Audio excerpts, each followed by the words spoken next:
Je ne parlerai pas en ce qui me concerne d'une souffrance contemporaine.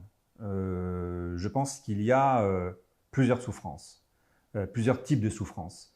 Si je prends le prisme de mon métier, est-ce qu'on peut finalement réunir un certain nombre de motifs plus ou moins récurrents de consultation? Oui. Oui, il peut y avoir d'un côté tout ce qui va toucher les addictions, d'un autre côté tout ce qui va être la confiance en soi, et puis encore un aspect qui peut être ou plus global ou spécifique, qui sont des traumatismes. Mais je dirais que si je devais trouver une tendance, entre guillemets, plus globale de mal-être chez les personnes, je pense que ce serait plus l'individualité et l'individualisation au sein de nos sociétés. C'est ce grand paradoxe, finalement. On a les réseaux sociaux, on a le moyen d'atteindre n'importe qui dans le monde, d'une certaine façon, d'être en contact, et tout ça dans une rapidité fulgurante, et pourtant j'ai l'impression que les gens se sentent de plus en plus seuls, et que les gens ont aussi de plus en plus peur. Peur pour eux, peur des autres. C'est peut-être du coup toute cette dimension humaniste qui, pour moi, a tendance un petit peu à s'effriter au profit de l'individualité de comportements égoïstes. C'est plus ce chapeau-là, cette bulle que je trouve de plus en plus présente et qui, du coup, après, de façon inconsciente et consciente, va se traduire par différents mots, MAUX. Voilà. Mais c'est vrai que à un moment donné, on rencontre quand même dans les souffrances beaucoup de souffrances, de solitude, parce que oui, on peut être en groupe et se sentir seul. On peut avoir 1500 amis sur tel ou tel réseau social et être bien seul finalement. Donc c'est plus cela.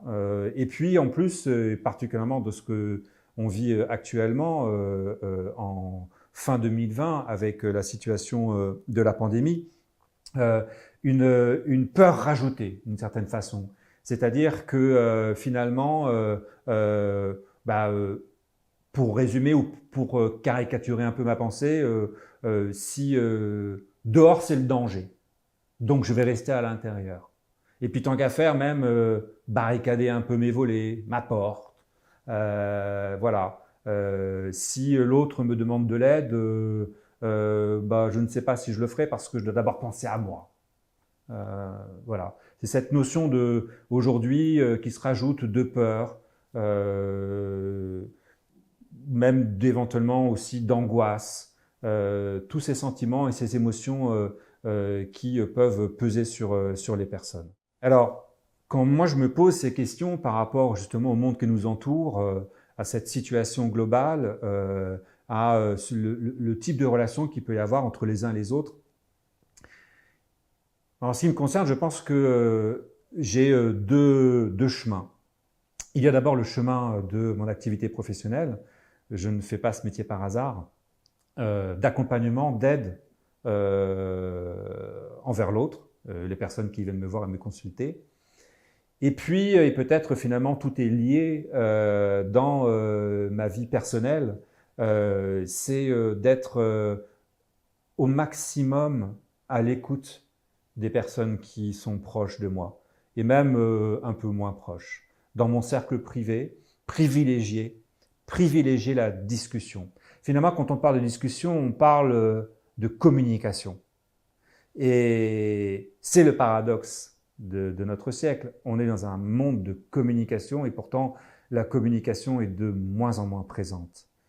Donc c'est dans ma façon d'être, de l'écoute, du conseil, et puis, et ça c'est aussi lié je pense à ma formation, de toujours plutôt voir le verre à moitié plein qu'à moitié vide? Eh bien oui, parce que si vous voyez un verre à moitié vide, il n'y a aucune raison pour ne pas imaginer ou penser finalement que ce verre est aussi à moitié plein.